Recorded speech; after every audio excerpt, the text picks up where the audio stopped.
Hi, my name is Hal Marcus. I'm here at the Paso Museum of Art, and I'm going to talk about 4 paintings that I painted in 1995, and I think that was 28 years ago.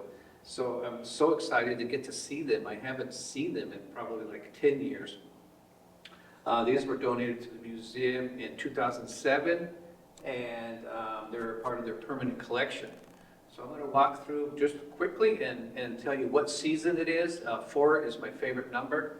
And so there's 4 seasons and 4 directions. This one is wintertime, and it's looking from downtown up towards Kern Place, kind of, sort of.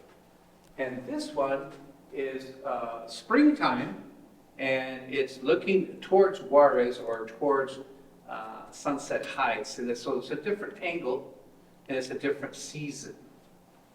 And then this one over here is the summertime, and it's downtown on Mesa Street looking, it says up on Mesa looking downtown. This is up on Mesa looking downtown because there's the Plaza Theater and there's the Cresses. And then this one is looking towards Pill Hill or towards on Arizona Street, and it's fall. This is fall, and the leaves are coming down, and it's actually Halloween. There's a little pumpkin in a window, and there's kids trick-or-treating.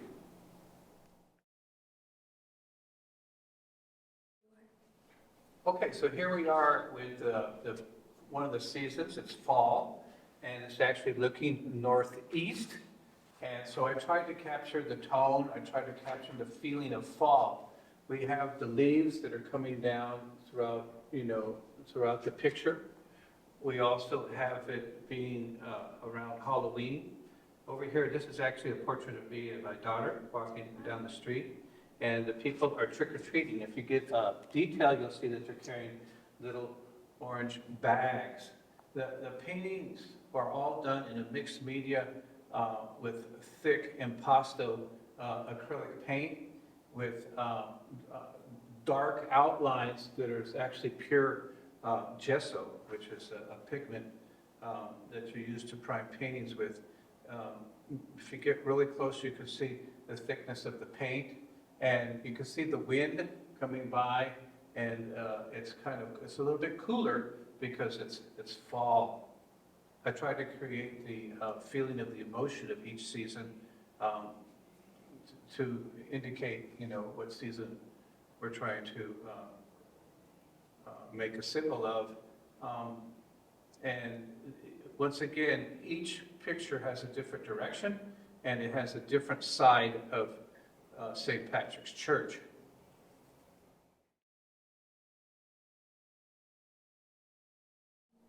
Okay, so this is winter, and it's, each one at the very bottom, it says El Paso Winter, and it's looking northwest, and it has my signature from 1995.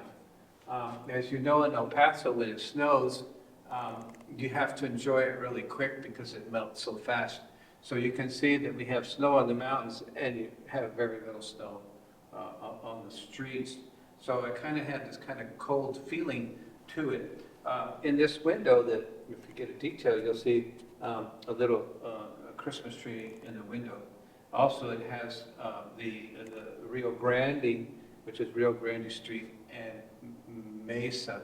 So this is looking like from downtown, just kind of past, I-10, the freeway, looking up towards Kern Place, sort of. So it's from downtown looking westward. So some of the buildings you can see, I think this is a hospital over here. These are some apartments. I think Lucy's is right over here. And this is a big tree that's in front of the Ainsa house, which is now the manor, But if you look at the manor, there's a big pine tree that kind of comes up over the street. And this was kind of radical for me. This is actually a shadow of the mountains, and I don't normally do that. But this is, a street. This is the First Presbyterian Church, I believe it is. This was me and a girlfriend that I had back then. And so this is, a stoplight. Once again, the thick impasto, and This is kind of the only one that really has the front of the church. This is springtime, yeah, and so we have the sun that's beaming, we have the flowers coming down, we have a wedding that's going on, and this is me right here. These are the kids at St. Patrick's School that are playing ball. This is Juarez here in the background. This is the train station over here. And this is the kind of a symbol of UTEP over here. And once again, I've chosen, one of the angles of St. Patrick's Church. And this is the scene that's looking towards Sunset Heights, which is these houses symbolize over here, and then the mountains behind Sunset Heights, which is Juarez.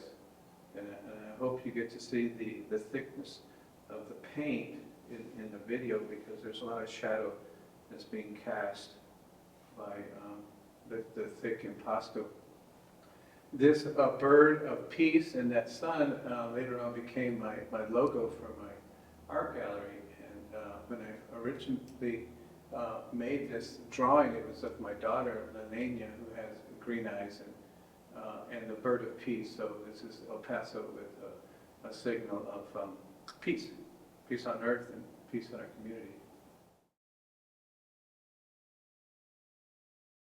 Okay, this is summer, and it's also looking southeast. So this is up like around Schuster, looking downtown. We see the Plaza Hotel, we see the Cresses, we see what used to be the Chase Building. And the reason I've chosen St. Patrick's, and St. Patrick's is in many of my paintings, is because I hear the bells from my home. As a crow flies, I'm about 1 mile or less from the church. Okay, now it's your turn to be the artist. Step 1, choose a location. It could be your house, your yard, your street, your school, your church, or someone else's house, anywhere you'd like. Step 2, think about how this location changes throughout the seasons. Make some notes. Step 3, pick a season and depict your location in that season. You might want to look at your reasoning from the earlier activity when you decided which of Marcus's seasons you liked the best. For example, if you knew that the winter one was winter because of the snow, then if you choose winter, you should include some snow. The location I chose to draw was my backyard. I thought it was a perfect place that mimics some of the qualities that Hal Marcus has in his paintings. For example, the vibrant colors, the mountains in the background, and the winding road that mimics Mesa going down all of his paintings, as well as the different perspectives of the houses and the 3 trees I have in my backyard. I incorporated some of my own details in there, such as the scenery, but I also added some similar symbols that Hal Marcus has in his paintings, such as the sun of his daughter's face, the white doves, and the flowers falling down. Now that we are done with our plain sketch, we can go in with colored pencils and pastels, which I am using, and you can use other materials you would like to use to add texture and color and some final details. So as you can see here, I go in with the colored pencils to fill in the wide spaces, and then I go in with the pastels to add some brighter pops of color, as well as some texture. As you can see, I went in with the pastels to add that roughness to the mountains, as well as the leaves to the trees, just to mimic what Hal Marcus did in his paintings with the added details and the shading. This is the final product. Hopefully you learned a lot about drawing techniques and a local artist right here in El Paso. Thank you for drawing with me.